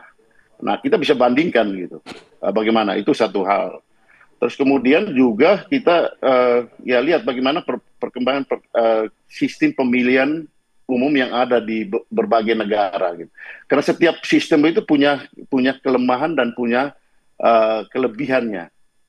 Kalau sekarang itu benar-benar mengedepankan ya individual dan kemudian juga market oriented. Dalam arti ya, pasar itu menentukan, itu yang saya katakan tadi gitu. Mas Adi kan biasa melakukan survei kan untuk pemilihan legislatif. Kan di dalam survei itu pasti yang diperhatikan pertama itu kedikenalan, kemudian kedisukaan, baru orang tuh memilih gitu. Nah, unsur kedisukaan ini tuh unsurnya apa? Orang memilih pasti karena orang itu disukai. Disukainya itu karena apa? Dikenal belum tentu disukai. Tapi ketika disukai, kemungkinan besar akan dipilih. Disukai apa karena representasi tadi? Banyak juga di daerah-daerah yang masyarakat yang melihat representasi itu penting gitu. Tapi di banyak masyarakat juga yang tadi Prof. Lely sampaikan, Mas Adi juga sampaikan, pragmatisme itu lebih mengedepankan aspek bukan soal disukai, itu soal karena dia dapat sesuatu, karena aspek popularitas. Jadi banyak hal gitu, soal isi tas tadi gitu. Jadi kunci daripada kalau di dalam sistem market oriented seperti sekarang, itu kedisukaan itu sangat menentukan orang tuh dipilih gitu. Jadi kita perlu benar-benar memperhatikan ini. Kita melakukan survei untuk membandingkan dengan sistem-sistem yang ada, kemudian sesuaikan dengan budaya kita yang ada sekarang. Sehingga dengan demikian kita ke depan setelah kita memperbaiki undang-undang pemilu ini benar-benar sesuai dengan harapan masyarakat, sesuai dengan harapan kita semua. Baik, Bang Andreas, baik. Mungkin kita menantikan apa progresnya. Gesekannya kan terlalu kuat nih Bang di DPR. Takutnya terlalu banyak gesekan, akhirnya lewat nih dari waktu atau limit yang diberikan Bang. Karena kan kita tahu lah, mungkin untuk merealisasikan keinginan reformasi DPR nih nggak mudah. Ya kalau di DPR tuh pasti perbedaan tuh pasti ada gitu. DPR itu bukan lembaga pemerintah. Kalau di pemerintah itu ya nggak satu garis. Ya, representasi dari pemerintah itu presiden dan menteri-menterinya gitu. Dan itu adalah komando. Atau apalagi di militer. Tapi kalau di DPR itu ya lembaga DPR itu ada orang per orang, ada fraksi, ada komisi. Jadi memang tidak bisa kita harapkan DPR itu ya semuanya seperti kalau kita mau DPR harus seperti ini, harus seperti enggak. DPR itu banyak, terdiri dari banyak orang, beda-beda juga. Itu fakta di seluruh dunia. DPR itu seperti itu, Mbak. Jadi kalau misalnya berkaitan dengan undang-undang ini, yang saya dengar katanya pemerintah mempersiapkan draftnya. Nah, di draft itu nanti kita perhatikan aspek-aspek yang menjadi benar-benar menjadi harapan dari reformasi di dalam sistem pemilu ini gitu. Kalau saya sih melihat faktor ya representasi itu penting, sangat penting, karena itu adalah sila keempat Pancasila, permusyawaratan perwakilan, bukan permusyawaratan keterwakilan. Karena keterwakilan itu tidak selalu identik dengan keterpilihan, itu tidak selalu identik dengan mewakili gitu. Nah sehingga ini yang baik, tentunya juga masyarakat, Bang Andreas, menanti bagaimana kemudian reformasi ataupun yang keseriusan untuk memperbaiki sistem pemilu di kita ini akan diwujudkan oleh DPR begitu ya, karena kan kemarin juga ya turun ke bawah, oke, sehingga dia bisa menjadi wadah untuk sosialisasi politik, pendidikan politik, reformasi politik tadi. Jadi kalau dia punya caleg yang punya kapasitas, kapabilitas dan integritas, pasti bisa dikalahkan oleh yang sekedar popularitas. Gitu. Yang penting ada willingnya nggak, ada niatnya nggak. Kita nantikan akan seperti apa ya. Terima kasih banyak Prof. Lely, Mas Adi Praitno, dan juga Bang Andreas ya. Memberi waktu dan informasi pada pagi hari ini. Sehat selalu. Assalamualaikum. Waalaikumsalam. Dan pemirsa, apa kabar Indonesia Pagi masih akan kembali di segmen selanjutnya. Tentunya kami akan menghadirkan beberapa informasi menarik, di mana salah satunya kita akan mengupdate informasi terkait bangunan Majelis Taklim yang kemarin sempat ambruk ya. Kabarnya ada 3 orang meninggal dunia dan puluhan lainnya juga masih mengalami luka-luka. Saat lagi tetap bersama kami.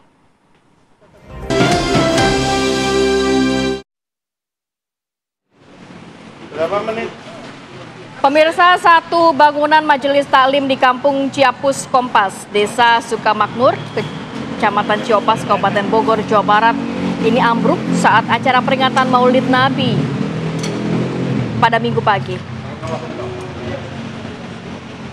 Dan seperti inilah suasana kepanikan warga pasca majelis roboh di Desa Sukamakmur, Kecamatan Ciomas, ini Kabupaten Bogor, Jawa Barat, di mana sejumlah warga berusaha mengevakuasi jemaah yang terluka untuk kemudian dibawa ke rumah sakit terdekat. Dari informasi yang dihimpun, penyebab ambruknya bangunan ini diduga karena tidak kuat menahan beban dari banyaknya jemaah yang hadir di acara peringatan Maulid Nabi Muhammad. Berdasarkan informasi, 3 orang meninggal dunia dan lebih dari 30 orang terluka. Informasinya seluruh korban sudah dievakuasi ke RSUD Kota Bogor, Rumah Sakit PMI, Rumah Sakit Medika Dramaga, dan Rumah Sakit Marzuki Mahdi.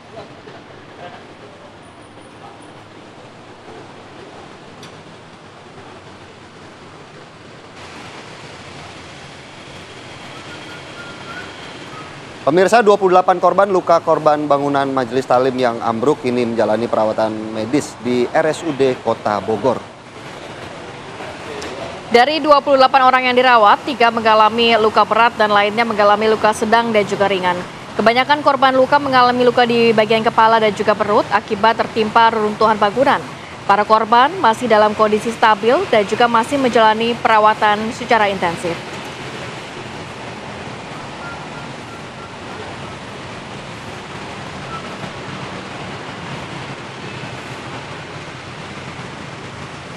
Jumlahnya ada 28. Nah, dari itu kita sudah melakukan asesmen. Ada yang 3 orang, itu ada yang cedera kepala, kemudian ada fraktur patah, kemudian juga ada yang diduga ada perdarahan di dalam perut, mungkin karena tertimpa dari tembok beton. Kemudian ada yang juga yang sedang 17, sisanya ringan. Baik, kita akan pantau bagaimana kondisi terkini dan juga bagaimana penanganan dari korban yang saat ini sedang menjalani perawatan intensif di rumah sakit. Kita akan bergabung bersama rekan kami Eko Hadi, langsung dari Bogor, Jawa Barat. Selamat pagi, Eko. Selamat pagi, Ratih. Silakan informasi terkini langsung dari sana. Baik, selamat pagi pemirsa TV One. Saat ini saya akan mengupdate kondisi terkini di lokasi kejadian sebuah majelis taklim yang roboh pada hari Minggu pagi kemarin di Desa Sukamakmur, Kecamatan Ciomas, Kabupaten Bogor. Dan kurang lebih seperti ini kondisi terkini dari lokasi kejadian. Dan saya akan mencoba mengupdate untuk kondisi terkini dan mengajak Anda pemirsa untuk melihat seperti apa dari dekat, seperti apa bahwa kondisi bangunan atau kondisi sisa bangunan yang kemarin sempat roboh. Nah, kurang lebih seperti ini, warga pun masih menyaksikan apa sih gambarnya kayak gini? Atau sisa-sisa dari bangunan. Ya? Dia sendiri ya. Dan saya coba menggambarkan bahwa informasi yang saya dapat dari kemarin, jalur ini merupakan atau dijadikan sempat dijadikan jalur evakuasi pada saat kejadian. Meskipun ini bukan jalur utama menuju ke lokasi majelis, tapi jalur ini yang cukup sempit, kemudian licin. Ini sempat dijadikan jalur evakuasi bagi para korban yang tertimpa material bangunan dari majelis. Jalurnya memang cukup licin sekali pemirsa. Kemudian warga juga sempat melakukan proses evakuasi di jalur ini, cukup licin sekali. Dan ini jalur ini menurut informasi dari warga dijadikan lokasi atau jalur untuk membawa para korban ke jalan raya. Nah, ini kurang lebih seperti ini sisa bangunan, sisa material yang kemarin ambruk. Dan ini bisa disaksikan, ini merupakan jalur utama untuk masuk ke area majelis dari jalan dari sebelah sana, pemirsa. Menurut saya belum bisa ke arah sana karena memang sudah dipasang garis polisi. Kemudian ini konstruksi bangunannya kurang lebih seperti ini. Dan kurang lebih sekitar mungkin hampir ratusan, kalau informasi yang saya peroleh dari warga, mungkin hampir ratusan orang jamaah yang datang ke majelis ini. Eko, untuk memperingati mendengar suara kami, Eko? Maulid Nabi. Iya. Eko Hadi. Iya, Filipus. Mungkin bisa digambarkan juga, kami penasaran sebenarnya dari bangunan yang roboh ini, apakah memang tergolong bangunan yang sudah tua atau memang robohnya bangunan ini disebabkan adanya pergerakan tanah di sana atau seperti apa? Iya, informasi yang saya dapat dari warga, bangunan ini memang sudah lama sekali sudah ada, kemudian belum lama dilakukan renovasi. Baru kurang lebih 1 bulan dilakukan renovasi dan sekarang kondisinya seperti ini, ambruk. Apabila saya melihat apakah ada longsoran atau keretakan tanah, saya tidak menemukan itu di sekitar lokasi. Tapi yang pasti sih kondisi si bangunan ini memang berada di jurang atau pinggir kali, artinya memang sangat berpotensi sekali. Namun penyebabnya bukan atau belum tentu terkait dengan longsor atau retakan tanah. Begitu, Filipus. Baik. Ya, Ratih. Eko, tadi Anda mengatakan memang posisinya ini rawan begitu ya. Tapi kalau Anda boleh gambarkan, mungkin Anda tunjuk lokasi dari tempat majelis taklim yang ambruk itu yang sebelah mananya, Eko? Iya. Ya, Ratih, ini bisa terlihat ada bekas-bekas bambu, kemudian ini ada beton, kemudian ada yang mirip seperti seng. Ini kemungkinan ini adalah bangunan yang ambruk kemarin. Dan seperti ini ada patahan. Posisi berada di bawah situ ya, Eko ya? Kurang lebih seperti itu. Mereka ada yang di bawah, ada yang sebagian memang berada di atas pada saat acara berlangsung. Kemudian si bangunan ini ambruk dan ini bisa dilihat. Ini bagian atas, tembok-tembok ini bagian atas dari majelis. Kemudian dia ambruk, dia turun ke bawah dan terjadi puing-puing. Begitu. Baik, Eko, untuk korban sendiri update-nya terkini apakah memang masih banyak yang mendapatkan perawatan intensif? Karena sejauh ini dikabarkan juga 3 orang telah meninggal dunia. Bagaimana kemudian kondisi terkini dari para korban? Baik, Filipus, saya akan coba update terakhir informasi yang saya peroleh dari BPBD Kabupaten Bogor bahwa untuk 85 orang masih dalam perawatan intensif di beberapa rumah sakit. Kemudian korban meninggal hingga saat ini sudah mencapai 4 orang. Terakhir tadi malam seorang warga yang sempat dirawat di Rumah Sakit Umi meninggal dunia dan sudah dikebumikan. Gitu, Filipus. Baik, terima kasih Eko Hadi untuk laporannya langsung dari lokasi bangunan majelis taklim yang ambruk. Tentunya kita berharap tidak ada lagi penambahan korban jiwa, di mana juga informasi dari Eko Hadi ternyata sudah bertambah 1 orang ya, Rati ya, menjadi 4 orang. Tentunya kami juga turut berduka cita untuk seluruh korban. Oke, kita ajak pemirsa untuk jeda dulu sejenak. Nanti kita hadirkan informasi yang viral-viral di media sosial. Salah satunya hati-hati buat Anda yang memang suka nge-gym. Karena ada pencurian sepeda motor ternyata di halaman parkir nge-gym. Nah, jangan lupa dibawa motornya saat nge-gym. Masalahnya motornya dicurinya kan dinaikin, bukan dibawa. Kenapa hubungannya sama nge-gym? Nanti kita hadirkan informasi tentang kami saat lagi, tetap bersama kami.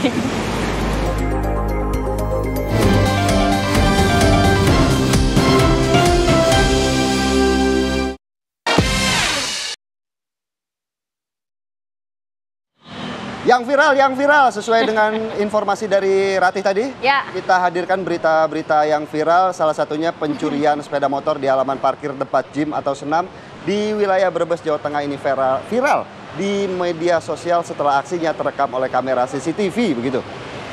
Nyalinya kayaknya besar banget nih. Kita bukan cuma otot yang besar, tapi nyalinya juga Nyalinya besar. juga besar ya. Jadi ada seorang ibu bernama Yanti yang datang ke tempat senam atau tempat gym. Ini memarkirkan sepeda motor dan ditinggal untuk mengikuti latihan senam. Namun baru beberapa menit ditinggal ke lantai atas untuk mengikuti latihan senam oleh pemiliknya, dua pelaku yang menggunakan sepeda motor ini masuk ke halaman parkir dan mencuri motor milik korban. Wow. Dalam rekaman CCTV, jadi hitungan detik Philip, ternyata ini para pelaku, dua orang pelaku langsung menggondol sepeda motor milik korban. Dan mungkin saat ini masih dicari ya. Betul. Tapi udah ada rekaman CCTV ini, kayaknya nggak lama nih untuk pihak kepolisian bisa mengamankan.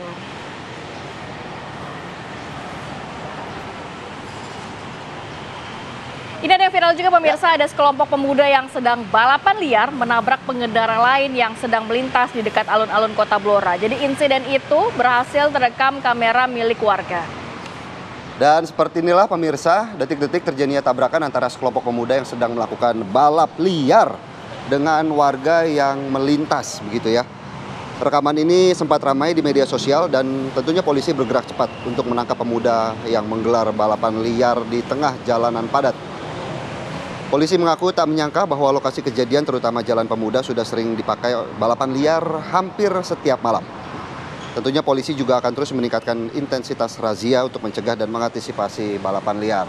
Saya saranin jangan balapan liar deh, balap karung aja mendingan. Latihan Ide tuh ya. buat... Biasanya ada hadiahnya tuh kalau balap Iya karung. betul. Ya. Cuma pegelnya seminggu biasanya kalau habis balap karung. Pengalaman kayaknya nih balapan karung nih. Kita ke berita viral lainnya pemirsa, aksi pencurian di sebuah warung kelontong di Cilincing, Jakarta Utara terekam oleh kamera pengawas atau CCTV yang kemudian juga viral di media sosial. Pemirsa, pelaku yang melihat penjaga warung yang tengah tertidur pulas itu langsung masuk dan juga mencuri uang yang tersimpan di dalam kotak. Jadi aksi pencurian diketahui oleh korban setelah korban ini terbangun dan melihat beberapa barang dagangannya berantakan serta kotak penyimpanan uang ini sudah tidak ada di tempatnya. Menurut korban, pelaku diduga berjumlah 2 orang, di mana satu diantaranya bertugas menjaga motor dan satu lainnya mencuri uang hasil jualan milik korban. Atas kejadian ini, korban ini mengalami kerugian hingga jutaan rupiah. Biasanya pertanyaan pertama yang akan dilontarkan dari kejadian ini, apa tuh? Mimpi apa sih? Karena kan kayaknya nggak mungkin mimpi kemalingan ya. Karena kan korbannya tidur. Iya. Apes begitu ya. Mungkin kalaupun tidur harus berjaga juga ya. Berarti... Tidur ayam aja maksud saya. Ayamnya dipatok orang. Ada ternyata rezeki dipatok ayam ini ya. Kita geser ya Philip ya ke informasi selanjutnya. Ini ada video yang viral di media sosial di mana hujan deras yang mengguyur wilayah Kabupaten Tanggamus, Lampung. Ini mengakibatkan longsor, tepatnya di ruas jalan lintas Limau, Kota Agung Timur.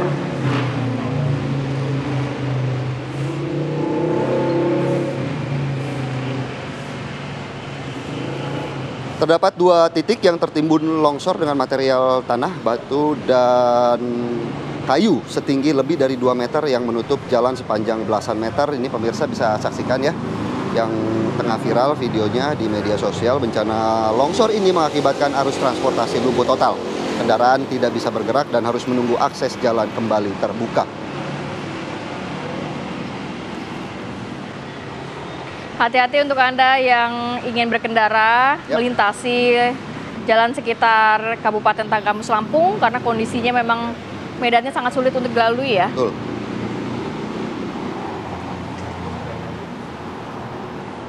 Nah, malam tadi ngapain, Hati? Tidur. Kan malam. Malam tadi saya tidur, Philip. Jadi begadang kok malam ini. Dan melihat blood moon dong. Oh, jadi malam lihat. kemarin atau malam tadi seluruh masyarakat Indonesia ini ramai-ramai di mana Badan Meteorologi, Klimatologi dan Geofisika atau BMKG Medan melakukan pemantauan dan pengamatan fenomena gerhana bulan total atau blood moon di kantor BMKG Medan di Jalan Ngumban, Surbakti, Kota Medan, Sumatera Utara. Dari hasil pemantauan, terjadi beberapa fase saat terjadinya gerhana bulan total kali ini. Diawali dengan gerhana penumbra yang dimulai pada 7 September 2025 dan disusul gerhana sebagian saat puncak gerhana itu sendiri yang terjadi pada tanggal 8 September 2025. Jadi pada puncak gerhana, bulan ini terlihat berwarna merah jika kondisi langit dalam keadaan cerah. Sementara itu menurut Kepala Tim Geofisika BMKG Medan, fenomena gerhana bulan ini dapat dilihat dari seluruh wilayah kota Medan. Nah, kalau lagi gerhana bulan atau tadi sebutannya adalah gerhana bulan total atau blood moon ya. Ini biasanya kita harus, kalau umat muslim, biasanya kita ada sholat gerhana. Saya pernah sekali sholat gerhana saat terjadi gerhana bulan total. Kalau saya biasanya jadi teringat dengan film gerhana ya. Biasanya kalau ada yang lagi lahiran nih di bulan-bulan gerhana punya kekuatan spesial. Oh gitu ya.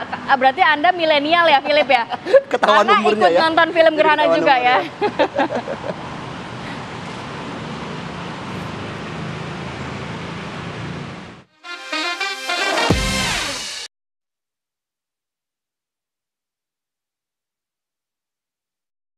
Memang bikin viral begitu ya? Iya, tapi ada yang viral loh. Apa?